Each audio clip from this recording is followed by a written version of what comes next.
Baik, Bismillah. Kita langsung mulai saja ya. Walaupun masih setengah yang hadir, ya, tapi kita mulai saja.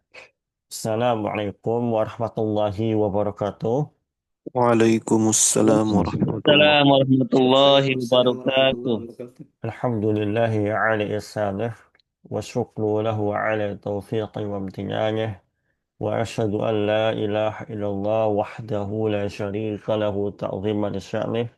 وأشهد أن محمدا عبده ورسوله الداعي إلى رضوانه اللهم صل على محمد وعلى آله وأصحابه وإخوانه.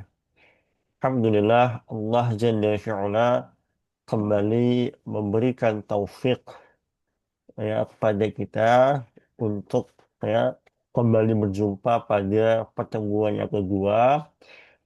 Dan insya Allah pada pertemuan kali ini ya kita langsung masuk kepada pembahasan kitab Al-Khulasah Al-Asasiyah fil Masail I'tiqadiyah. Baik, seperti yang sudah saya sampaikan pada pertemuan yang lalu, ya metode saya mengajar adalah eh, para peserta akan digilir untuk membaca matannya. Lalu sekalian juga menerjemahkannya. Kalau seumpama ada kesalahan, maka insya Allah akan langsung saya revisi atau saya perbaiki. Oke, mungkin ada di antara teman-teman yang mau menjadi volunteer untuk membaca dulu. Apakah ada? Oke. Eh, Pak Yasin ya, silakan. Baca dari Mat Tauhidu sampai dengan wasyara'an dan seterusnya. Silakan. Bismillah. At-tauhid. Mat-tauhid. At-tauhidu lugah. Ah, langsung terjemahkan. Apa itu tauhid?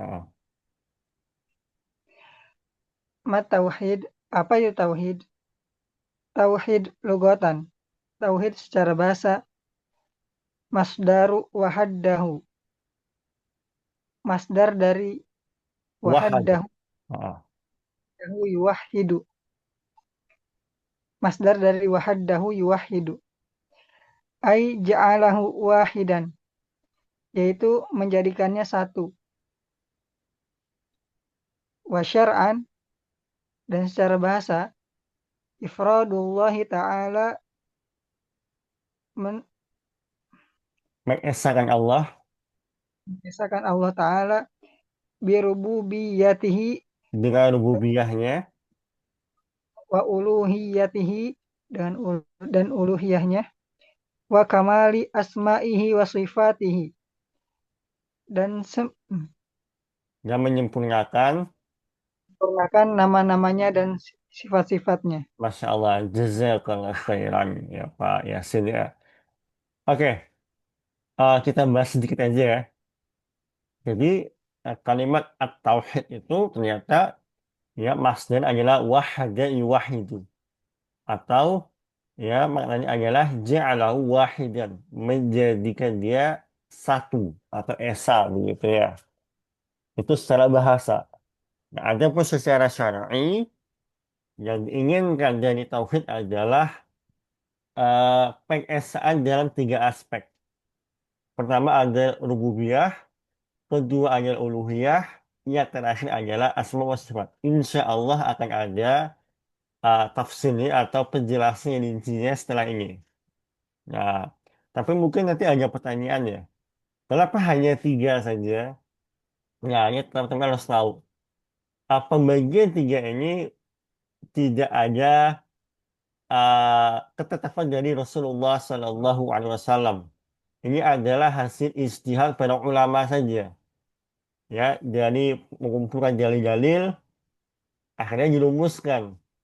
Ya, untuk mempermudah pemahaman kaum muslimin, dirumuskan ternyata pengesaan Allah itu ada pada tiga aspek. Pada rububiyahnya, pada uluhiyahnya dan pada asma wa sifat. Nah, yang namanya ijtihad, maka itu ada khilaf. Itu hal yang lumrah, namanya juga ijtihad ya. Nah, sebanyak ulama, seperti Ibnu Qayyim, kalau saya tidak salah, itu empat malah. Nah, tapi baik tiga ataupun empat, sebenarnya sama aja.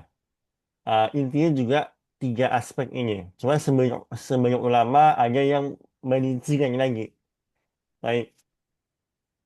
Siapa lagi yang mau menjadi volunteer atau saya tunjuk? Oke, Pak Arif Budiman, silakan. Ma anwa'ut tauhidi. Silakan. Bismillah. Ma anwa'ut tauhidi. Anwa apa ya tadi? Jenis atau Oh, macam-macam apa jenis tauhid? atau At-tauhid apa saja macam-macam tauhid. Nah, gitu boleh juga. apa saja macam-macam tauhid. At-tauhidu salah satu anwa. Tauhid tiga macam. Yang pertama, Al-awwalu tauhidur rububiyah. Pertama adalah tauhid rububiyah. Wahwa adalah ifradullahi subhanahu wa ta'ala bil khalq. Mengesahkan Allah subhanahu wa ta'ala dalam penciptaan. Wal mulki wat tadbir.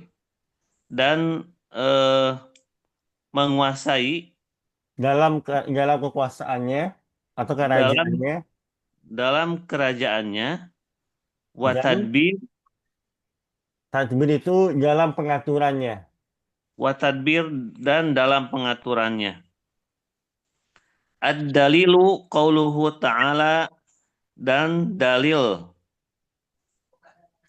dan dalil kaul dan dalil seperti yang disampaikan oleh Allah Ta'ala. Atau Allahu khaliqu. dalilnya atau boleh juga dalilnya firman Allah Ta'ala boleh juga. Oh, ya, dalilnya sesuai firman Allah Ta'ala.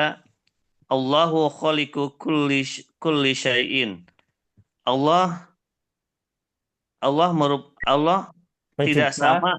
Nah, Khalik itu pencipta. Oh, Allah pencipta segala Kulli syai'in. sesuatu. Sahih. Wa qauluhu dan Firmannya dan juga. firman-Nya juga Alhamdulillahi Rabbil Alamin. Segala puji bagi Allah, penguasa seluruh alam. Nah, Masya Allah. Jazakallah khairan ya. Mumtaz. Baik, kita bahas sedikit. Nah, tadi kita sudah jelaskan ya bahwasanya di antara ijtihad para ulama mengklasifikasikan tauhid menjadi tiga aspek. Tapi kita harus fair, kita harus ilmiah juga. Jangan kaget kalau sebanyak ulama yang lain menjadinya menjadi empat. Nah, tapi sebenarnya mau tiga mau empat, ujung-ujung sama juga aspek-aspeknya. Cuman sebanyak ulama yang empat macam tauhid ini mereka lebih mendetailkan lagi gitu. Oke. Nah, mu'alif hafizullah Ustadz Mas'ud, beliau memilih pendapat yang mengkategorikan sebagai tiga pembahagian. Dan ini yang paling umum. Dia diantaranya pendapat inilah yang diambil oleh Syekh Muhammad bin Abdul Wahab rahimallahu taala. Nah, yang pertama adalah tauhid rububiyah. Apa definisinya? Ifradullahi subhanahu wa ta'ala bil khalqi wal mulki wa tadbir. Nah, berarti apa? Kita harus meyakini bahwasanya hanya Allah Subhanahu wa taala satu-satunya yang menciptakan, yang menguasai, yang mengatur. Nah, dan para ulama menjelaskan, hatta orang kafir Quraisy pun dari tiga tauhid ini mereka punya tauhid rububiyah. Apa dalilnya mereka meyakini tauhid rububiyah? Ada yang tahu nggak, teman-teman? Ada tahu nggak bukti sederhana saja kenapa orang kafir Quraisy pun sebenarnya punya satu sisi tauhid. Mereka hanya punya tauhid rububiyah aja. Ada yang tahu nggak? Ya, Mereka anu, Ustaz. ya, silakan Pak Muntaha ya. Wan Ustaz, sepengetahuan Ana, mereka meyakini kalau pencipta alam semesta ini Allah begitu. Nah, Mumtaz, betul. Orang kafir Quraisy mereka meyakini bahwasanya Allah Jalla fi'ala yang menciptakan mereka.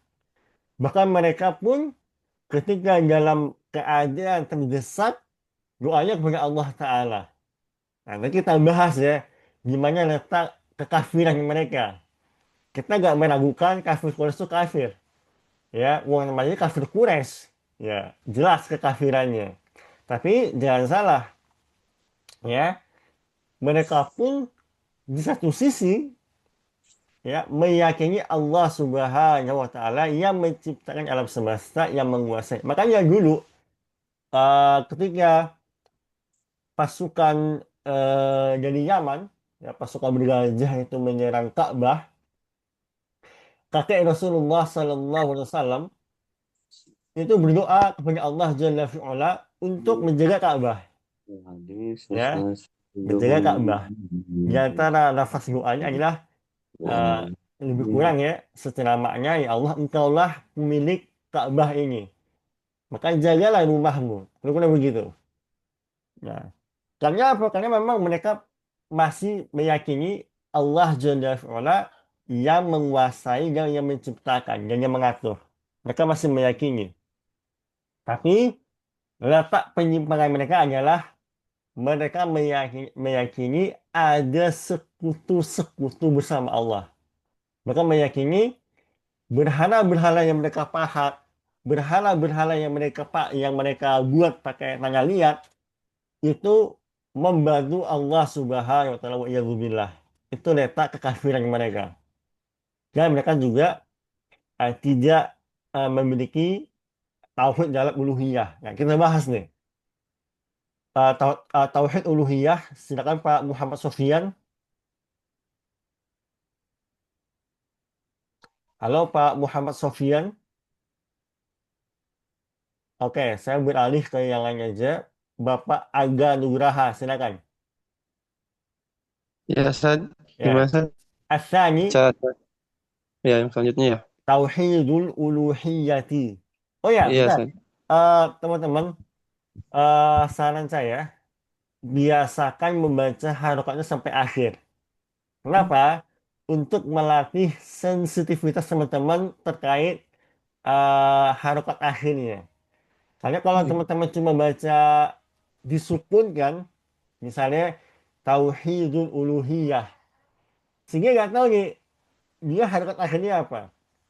Nah, kalau teman-teman baca nih harokat akhirnya, teman-teman mulai terbiasa. Oh ini dia misalnya bunuh ilaih dan seterusnya. Jadi dibaca lengkap aja harokatnya ya. Silakan. Langsung, Ustaz. Ya, tauhid uluhiyati. Ats-tsani tauhidul uluhiyyati. Yang kedua adalah tauhid uluhiyah. Wa huwa ifradullahi ta'ala bi jami'il anwa'il ibadati. Yaitu mengesahkan Allah dari segala bentuk macam ibadah. Ad-dalilu qauluhu ta'ala, dalilnya adalah firman Allah Ta'ala, Iyyaka na'budu wa iyyaka nasta'in. Hanya kepadamu lah kami menyembah dan hanya kepadamu lah kami memohon pertolongan. Masya Allah, jazakallah khairan. Pak Aga tadi mengatakan hanya kepadamu kami beribadah ya. Nah, kira-kira dari empat suku kata ini, iyyaka na'budu wa iyyaka nasta'in. Mana mana eh, mana kosakata yang bermakna hanya. Eh iya eh, yang bermakna hanya ya. Iya, Iya, Kak. iya kak. Tahu nggak Kak. kak? Iya, Oke. Kak. Kalau kalau seumpama kalau seumpama kita ingin mengatakan kepadamu kami beribadah, itu sebenarnya cukup kita mengatakan na'buduka. Ini iya Oh, kali sebenarnya secara retelek teman-teman, ini tambahan ilmu balaghah ya.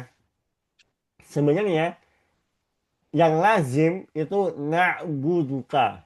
Kami menyembahmu wa nasta'nuka, kami meminta pertolongan padamu. Itu sebenarnya kalau hanya sekadar mengungkapkan kita menyembah Allah dan kita meminta pertolongan kepada Allah, kita bisa meletakkan domir apa k ini di setelah fi'il na'buduka. Itu sebenarnya boleh-boleh aja. Bukan boleh ya, bisa. Nah, tapi Allah Subhanahu wa taala memajukan domirnya ke depan. Kalian tahu nggak apa rahasianya, teman-teman?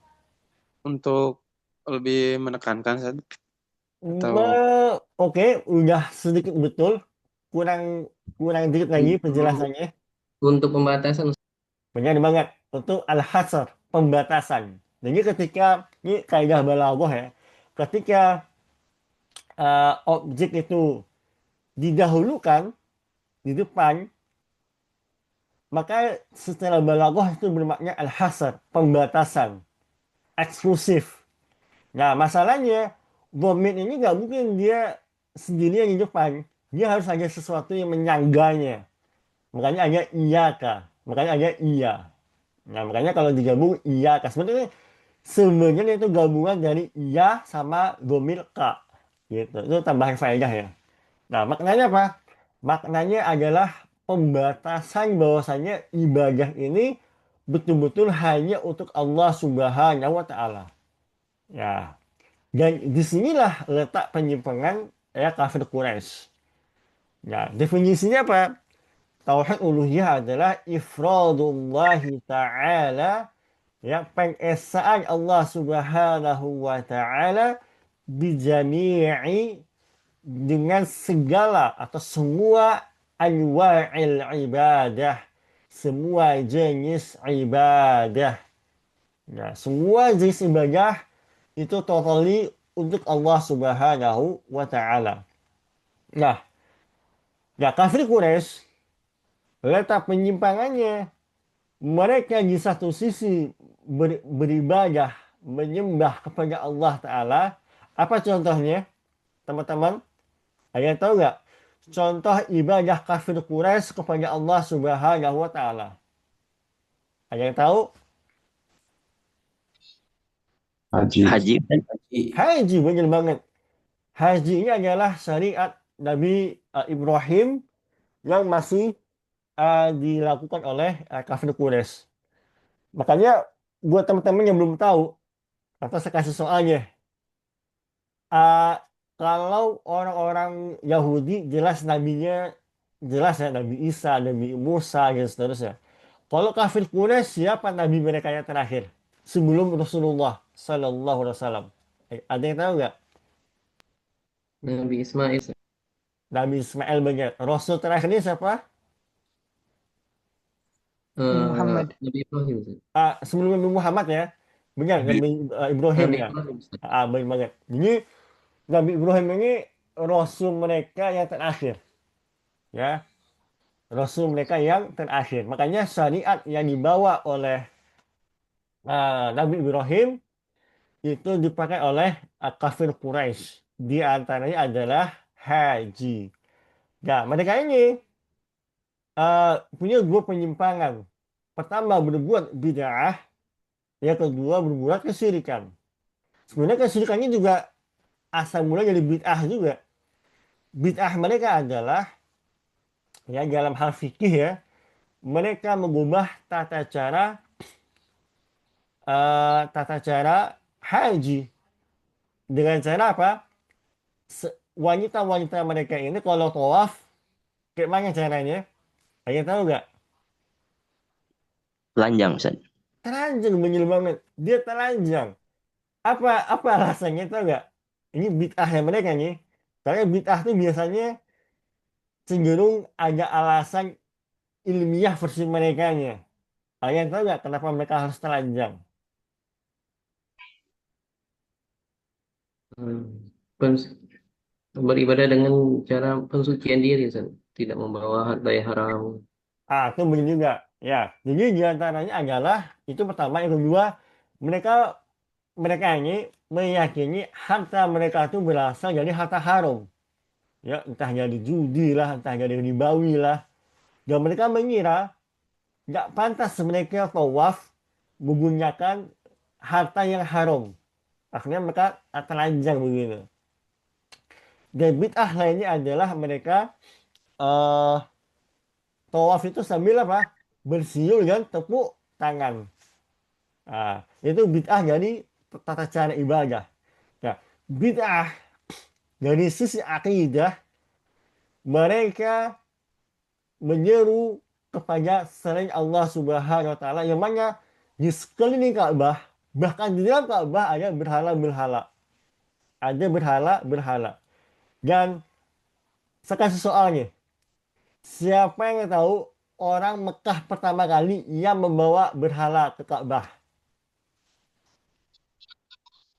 Ada yang tahu nggak?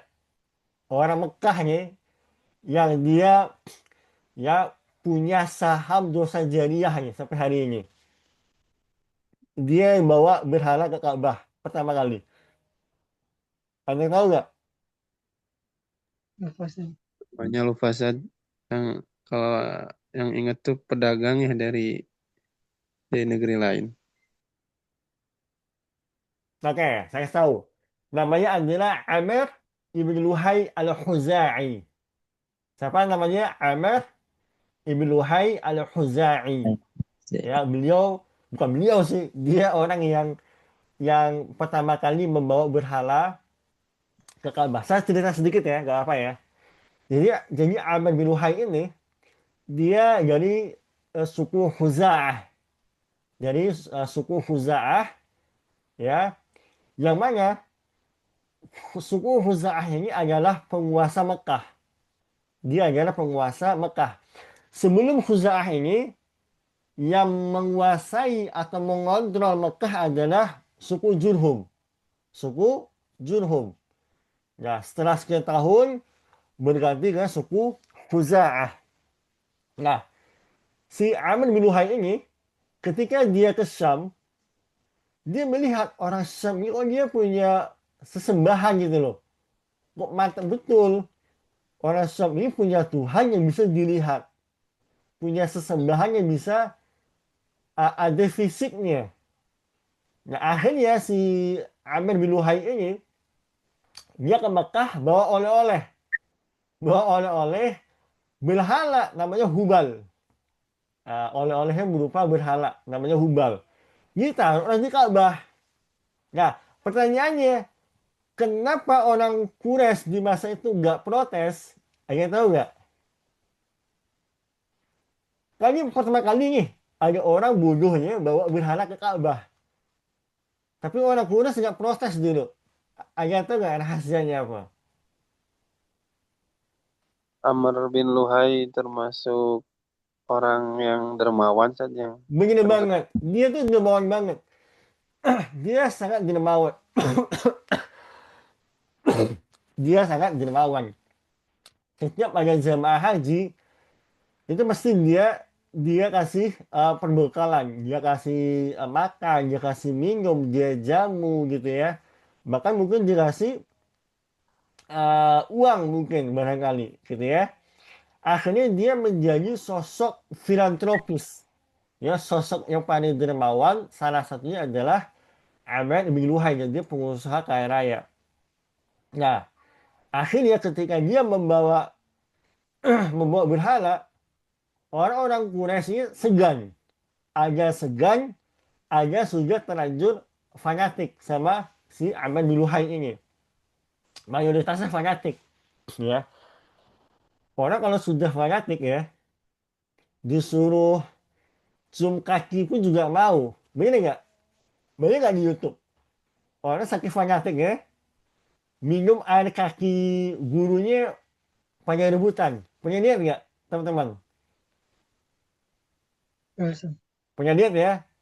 Ya, sekelompok orang nih, murid-murid, saking fanatik sama gurunya, air kaki dia tuh dibasuh ke wajah, bahkan diminum gitu kan. Saking fanatiknya. Ya. Nah, sama hal ini terjadi juga di orang Quraisy masa itu. Ya, saking fanatiknya sama Amr bin Luhai, akhirnya apa yang dikatakan oleh dia itu diiyakan aja. Nah, akhirnya jadilah orang-orang menyembah Allah plus juga menyembah Hubal. Nah, ini berhala yang pertama. Makanya Rasulullah Sallallahu Alaihi Wasallam dalam hadis Bukhari Muslim itu mengkabarkan bagaimana masa depannya Amr bin Luhai. Rasulullah memperlihatkan masa depan bahwasanya Amr bin Luhai ini di neraka jahanam dia menyeret ususnya. Jadi ususnya itu terburai. Ya ususnya, isi perutnya itu terburai. Ya keluar. Dan dia menyeret ususnya muter muter di dalam neraka. Karena dialah orang yang pertama kali merubah ya agama Islam di masa itu. Dan teman-teman, saya ada pertanyaan. Apa agama yang dibawa oleh Nabi Ismail? Apa nama agamanya? Islam tadi. Oke, Hanifiyah. apa Hanifiyah. nama agama yang dibawa oleh Nabi Musa? At-Tauhid. Tauhid Islam. Islam begini. Cuman Islam.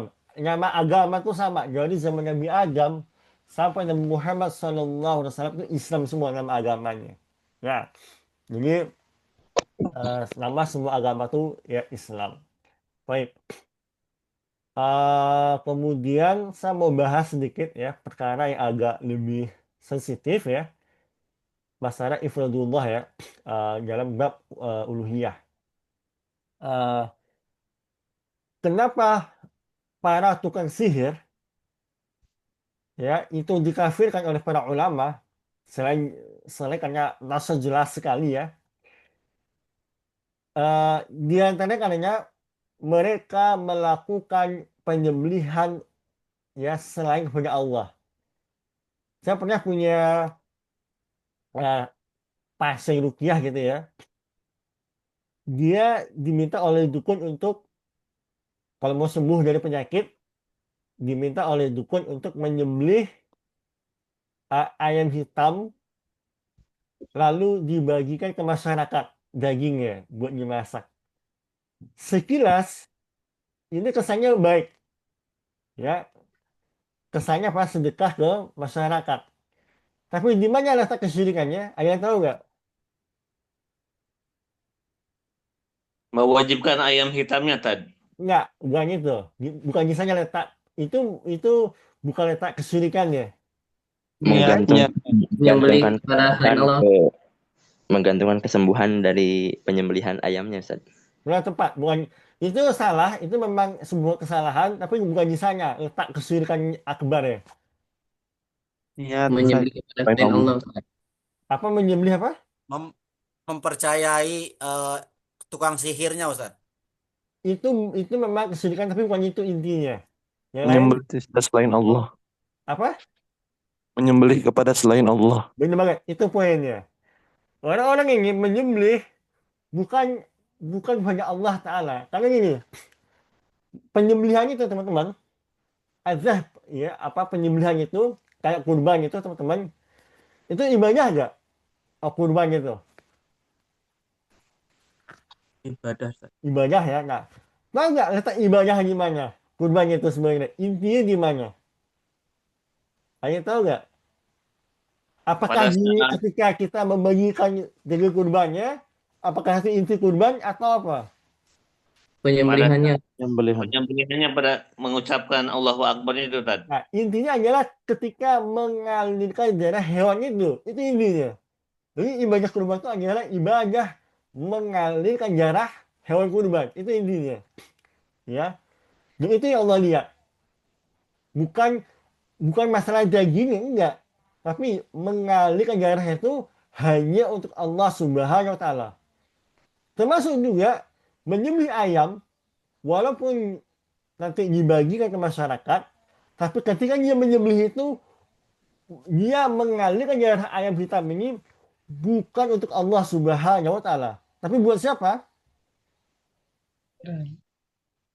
Buat jin, ya, untuk jin. Makanya di masyarakat kita ada istilah sedekah laut. Ada yang tahu nggak sedekah laut, teman-teman? Tahu Ustaz. Nah, Ada. mengapa para ulama mengharapkan hal ini dan mengkategorikan sebagai kesyirikan? Ya, ada yang tahu nggak letak kesyirikannya di mana? Mempersembahkan Ada banyak kepada sebenarnya. Ada yang tahu nggak? Silakan Pak Dino, Pak Dino Saputra. Nah, Ustaz. Eh, bersedekah atau kajian terkait Allah, Ustaz. Apa? Beribadah kepada meminta kepada selain Allah, Ustaz. Syirikannya, Ustaz. Bagaimana? Dia bersedekah itu ya untuk para jin, untuk para jin supaya jin menjaga mereka. Ya, misalnya letak kesalahannya. Nah, kemudian gini, tadi kan Anda menjawab ya, menggantungkan menjadikan ayam itu sebagai sebab kesembuhan. Nah, ini penting ini. Sebagian ulama mengkategorikan orang yang pakai gelang, ya, pakai misalnya kayak pongani lah, kayak pongani. Nah, eh, teman-teman tahu nggak kasusnya dulu tahun 2002 pongani? Saya mau cek nih, tahunya nggak paham. Tahu, Tahu tahu Ustaz. Nah, Ustaz. Ustaz. Tahu ya, oke, nggak bagus Tahu, ya. coba. Kenapa pongani ini, ya, orang-orang yang minum air pongani ini terjatuh pada dosa kesyirikan? Ada dua ya, bisa syirik akbar, bisa syirik asgar. Ada yang bisa jawab nggak? Coba, yang bisa jawab raise hand dulu, saya pilih ntar. Yang raise hand salah satunya Pak Hamzah, silakan. Paham Ustaz. Karena yang memberikan kesembuhan adalah Allah, sementara mereka mengharapkan dari air itu Ustaz, dari air yang dari batu. Oke, oke, benar. Itu menjadi syirik akbar kalau mereka meyakini airlah yang menyembuhkan mereka, atau mengira pengalilah yang menyembuhkan mereka. Ini syirik akbar, gak diragukan. Ya, termasuk teman-teman hati-hati nih. Banyak kaum muslimin yang kadang tergelincir. Mereka punya sakit, lalu ke dokter, lalu dokter kasih obat, lalu pasiennya mengatakan, kalau bukan karena dokter, saya nggak sembuh. Ya, ini termasuk ucapan yang mengisyaratkan kepada ya kesyirikan. Kenapa? Karena dokter ini hanya melakukan sebab sebenarnya. Yang memberikan kesembuhan itu mutlak Allah Subhanahu wa Ta'ala. Buktinya apa? Betapa banyak orang berobat tapi nggak sembuh. Begini nggak? Betapa banyak orang berobat sekian tahun tapi banyak juga yang nggak sembuh. Begini nggak, teman-teman? Benar Ustaz. Ini Ustaz. dalil yang paling sederhana, yang paling jelas bahwasanya ya kesembuhan itu murni dari Allah Subhanahu wa Ta'ala. Kita hanya berusaha aja. Berusaha menjalani sebab-sebab terjadinya takdir. Takdir apa? Takdir kesembuhan dari Allah Subhanahu wa Ta'ala. Nah, jadi hati-hati nih, teman-teman. Ya, kalau memang kita mau berterima kasih ke dokter atau berterima kasih ke apotek ya, maka katakan Alhamdulillah melalui wasilah. Misalnya obat A, Allah berikan saya kesembuhan. Alhamdulillah melalui wasilah dokter Fulan, Allah beri saya kesembuhan. Nah, itu penting banget tuh. Ya, oke ya. Nah, sekarang di saat yang sama juga orang yang minum air ponari ini bisa terjatuh kepada sukun asgor, ya syirik kecil. Agak bisa jelasin tidak? Kalau syirkun akbar baru kita bahas. Sekarang syirkun asghar. Di mana letak syirik kecilnya?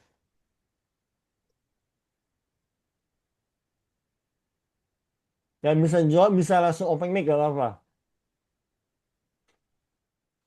Atau jangan-jangan teman-teman nggak tahu nih bedanya syirkun akbar sama syirkun asghar. Tahu nggak bedanya apa? Definisinya. Karena Coba, Ustaz, oke, coba Pak Dino.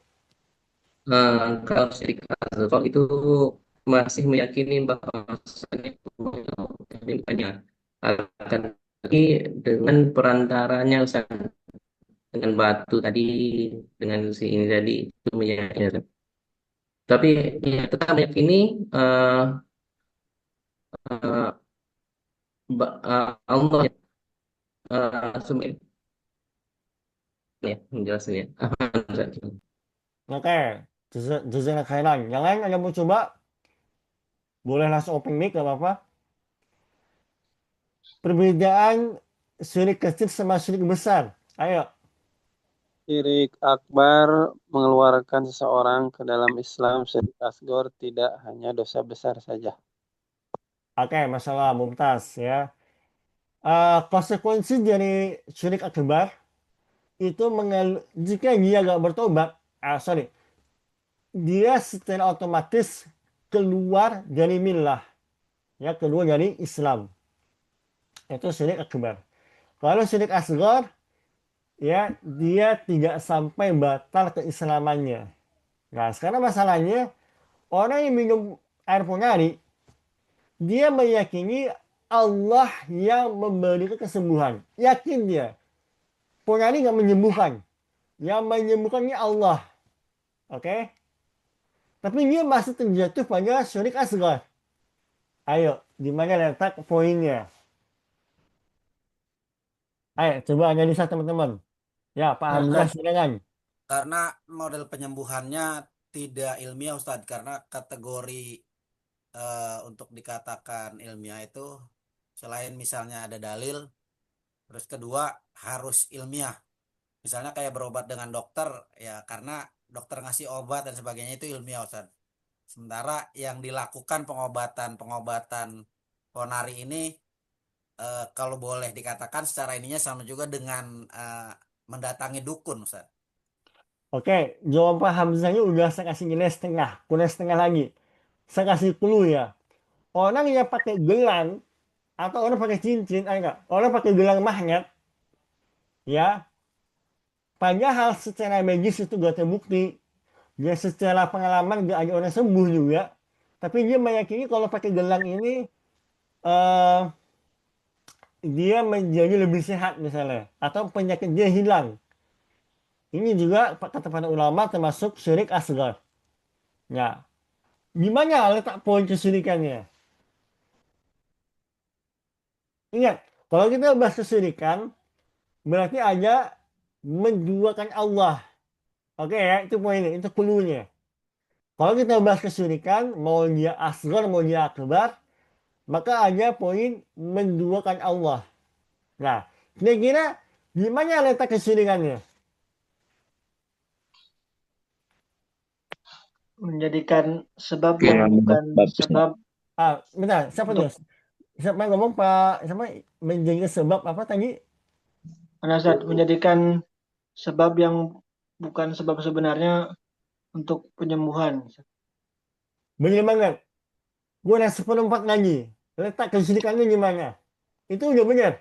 Kurang dikit lagi. Nyampe ke tujuan. Meyakini bahwa air itu menjadi penyembuh gitu Tad. Ya, oke. Terus letak menduakan Allahnya gimana? Gimana Allah diduakannya? Kan inti kesyirikan adalah Allah diduakan. menjadikan obat atau air itu sebagai tandingan atau perantara kepada Allah Enggak, Ustaz. enggak. Dia meyakini Allah menyembuhkan. Dia meyakini air hanya wasilah doang. Tapi dia masih jatuh pada kesyirikan. Syirik asghar. Gimana letak menduakan Allahnya? Ini butuh analisa memang. Ayo, berjuang. Siapa lagi yang mau coba? Ini kurang seperempat lagi nih. Tadi udah hampir banyak tuh jawabannya sebelumnya. Saya kasih clue ya. Tadi jawabannya Pak siapa itu? Yang mengatakan menjanjikan sesuatu yang bukan sebab sebagai sebab. Nah, itu udah seperempat jawaban itu. Kurang seperempat lagi. Ketemu udah. Letak menduakan Allah yang di mana? Meyakini juga kan yang air tadi menyembuhkan juga, menyembuhkan selain dari Allah juga yang menyembuhkan. Jadi dia meyakini juga air itu bisa menyembuhkan, San. Enggak, dia si A ini nggak meyakini. Dia nggak meyakini air ini menyembuhkan. Dia hanya meyakini air ini wasilah Allah menyembuhkan dia. Tapi air ini mau secara ilmiah nggak terbukti, secara pengalaman nggak ada yang terbukti juga. Tapi dia meyakini ini air wasilah doang. Allah yang nyembuhin dia. Allah yang bakal nyembuhin dia. Ayo, ayo. Guna seperempat aja. Membenarkan kemampuan ponari, San. Enggak. Belum masuk. Gimana data Allah diduakannya? Nah, Kalau tanya. nanya kan membenarkan perkataan dukun itu termasuk Enggak. Dukun itu kan dia letak kesukaan karena apa? kalau membenarkan Meyakini hal yang goib kan. Pokoknya Allah nggak kasih tahu gitu. Belum masuk. Mungkin agak nyerempet sih sebenarnya. Saya ya kasih waktu 1 menit lagi atau 1 hari Tawakal lagi. ilallah kurang penuh, Ustaz. Apa? Bertawakal kepada Allahnya kurang penuh. Kurang tepat. Oke, udah gak ada yang mau coba menjawab? Cukup? Oke, saya kasih tahu. Nah, jadi gini teman-teman. Ya, tadi sebenarnya udah benar tuh. Tadi yang jawab siapa tuh yang bilang menjadikan sebab yang bukan sebab? Itu siapa yang menjawab tadi? Ada Ustaz. Pak Yasin ya? Oh, gue, Pak Emen ya? Nah, ada Oke, Ustaz. nah, itu udah benar banget. Jadi gini, ya, dalam akidah Ahlus Sunnah, ya, ketika menjadikan sesuatu, ini harus fokus ya, menjadikan sesuatu yang sebenarnya bukan sebab, sebagai sebab, oke, itu hak mutlak Allah Subhanahu wa taala. Contoh gini, contoh gini, ya. Misalkan eh, hadis tentang kustul hindi. Hadis tentang kustul hindi misalnya. Ya, Rasulullah dikasih ilmu oleh Allah Subhanahu wa taala bahwasanya kustul hindi ini bisa menjadi sebab beberapa penyakit. Atau yang lainnya kayak seperti misalnya air zam-zam atau yang lainnya misalnya apa? Sahabat. Apa namanya? Habatus sauda. Ya, Rasulullah dikasih ilmu habatus sauda ini bisa menjadi sebab. Contoh lainnya kurma ajwa. Ya, kalau lagi apa dikonsumsi 7 butir pagi hari bisa menjadi sebab untuk terhindar dari sihir. Nah, ini berarti sebuah makanan menjadi sebab untuk beberapa penyakit. Ya, tapi kalau ada orang nih mengatakan misalnya kacamata ini, kacamata ini bisa menyembuhkan penyakit misalnya apa ya? Asam lambung misalnya. Oke, kacamata ini kalau dipakai bisa menyembuhkan penyakit asam lambung. Nah, padahal secara medis gak terbukti, secara experience juga gak terbukti. Tapi dia meyakini aja. Nah, berarti dia mengambil hak Allah dalam menjadikan sesuatu sebagai sebab. Paham teman-teman? Jadi dia menjadikan sesuatu yang bukan sebab. Kacamata ini bukan sebab orang sembuh dari asam lambung. Tapi dia jadikan itu sebagai sebuah sebab. Maka dia menandingi Allah Subhanahu wa taala dalam menjadikan sesuatu sebagai sebab sebuah takdir. Paham sampai sini?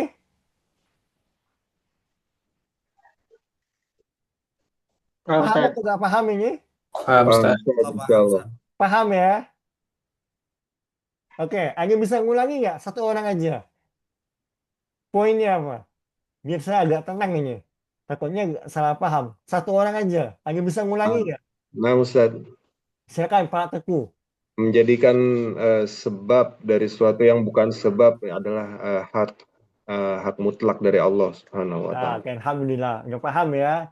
Makanya kalau lihat orang misalnya dulu tuh pernah viral apa gelang apa sih balances gitu ya. Pernah tahu gak sih? Ternyata Yang gelang banget, Ustaz. gelang ini pun ya secara medis gak terbukti, secara eksperimennya juga gak ada buktinya. Nah ini juga termasuk syirik asgar. Ya. Lain cerita kalau seumpama nih ada orang menemukan sebuah herbal ya, herbal apa gitu ya. Secara medis belum ada penelitiannya. Tapi secara pengalaman benar ada angka kesembuhan yang banyak. Ini termasuk syirik asgar nggak teman-teman?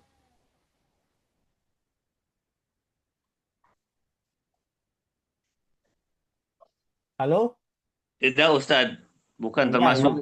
Karena dia secara pengalaman dia terbukti sebagai sebab. Oke, bagus. Kita lanjutkan yang ketiga.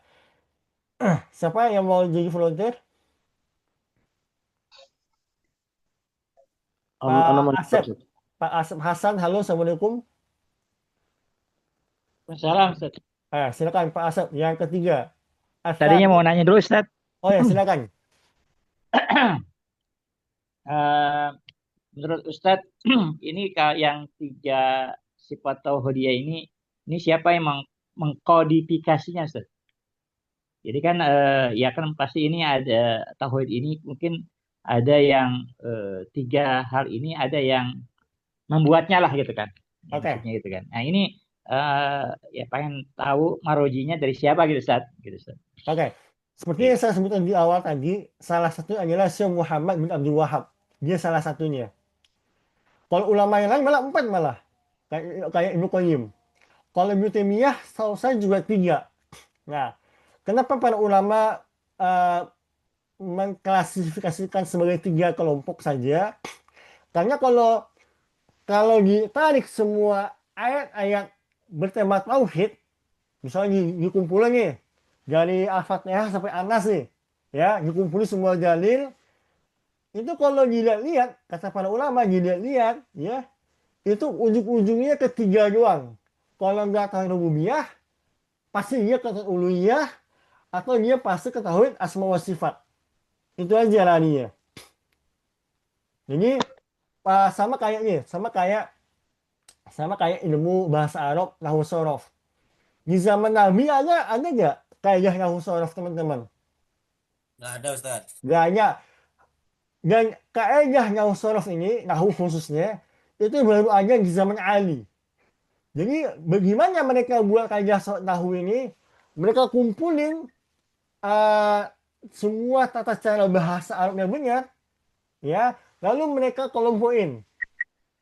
Dibuat rumus akhirnya. Dan sama juga pembagi tauhid ini, ya kayak Syekh Muhammad bin Abdul Wahab, beliau ngumpulin semua dalil yang bertema tauhid, dikumpulin semuanya.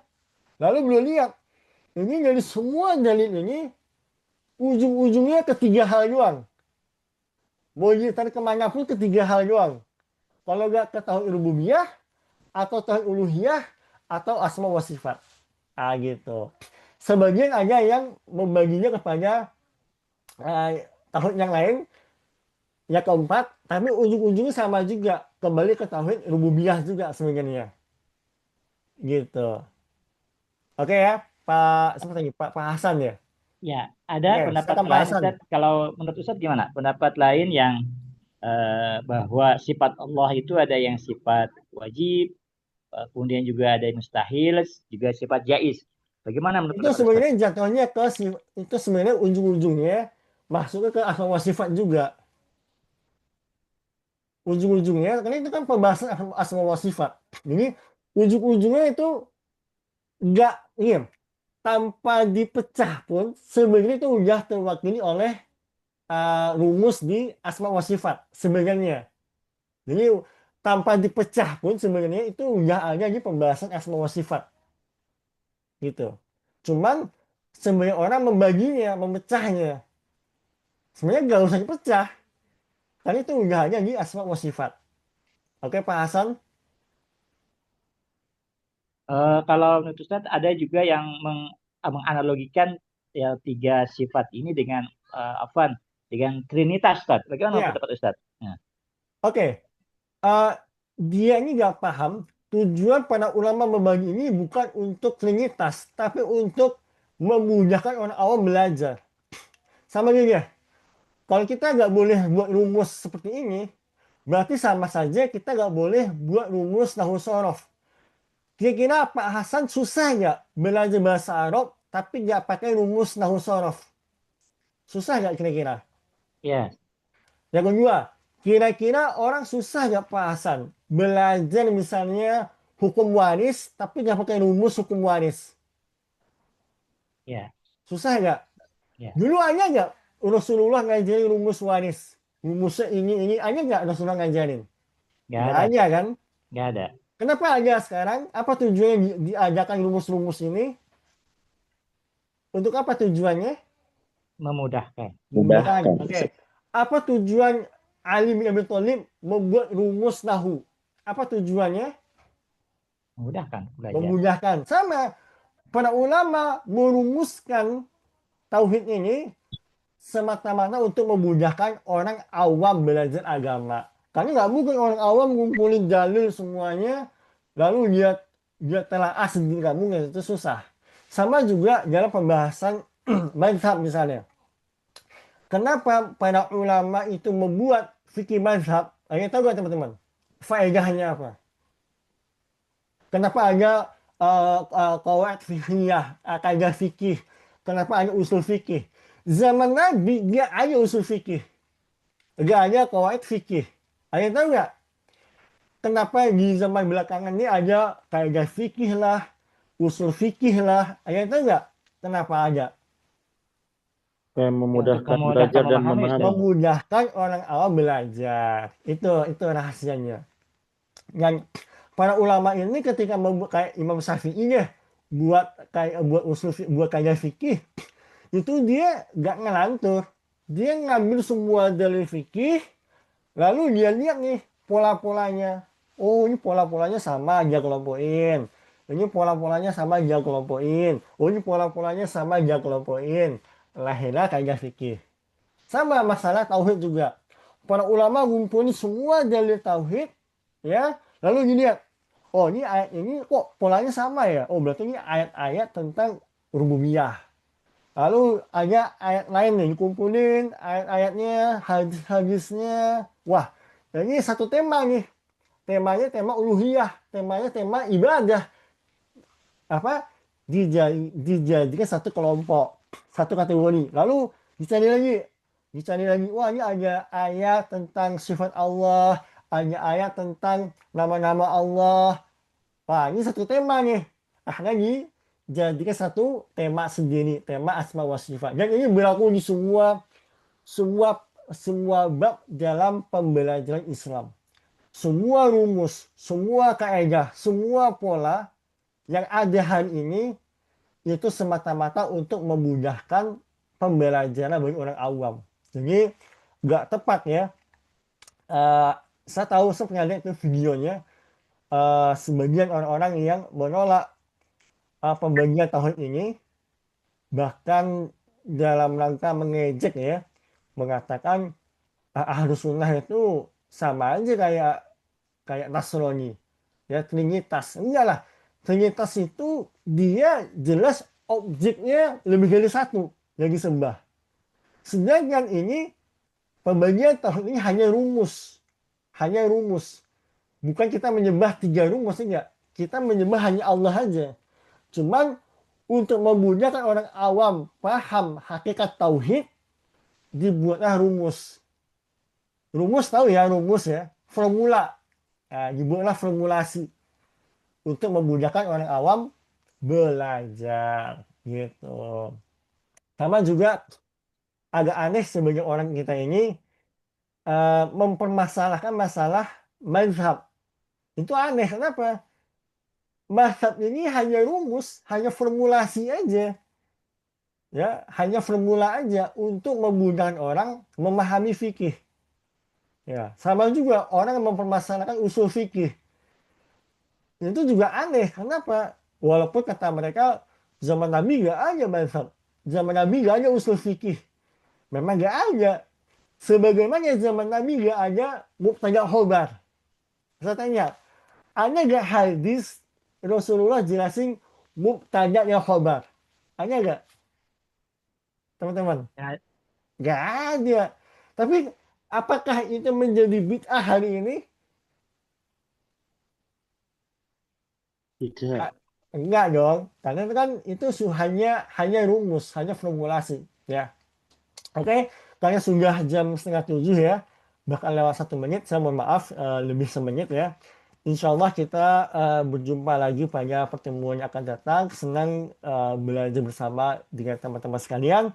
Kita akhiri dengan doa kafaratul majelis. Subhanakallahumma wa bihamdika asyhadu an la ilaha illa anta wa astaghfiruka wa atubu ilaik. Yang kalau ada salah itu dari saya, yang benar hanya dari Allah Jalla wa'ala. Wassalamualaikum warahmatullahi wabarakatuh. Waalaikumsalam warahmatullahi wabarakatuh. Jazakallahu khairan. Dan Jazakumullah khairan. Waalaikumsalam.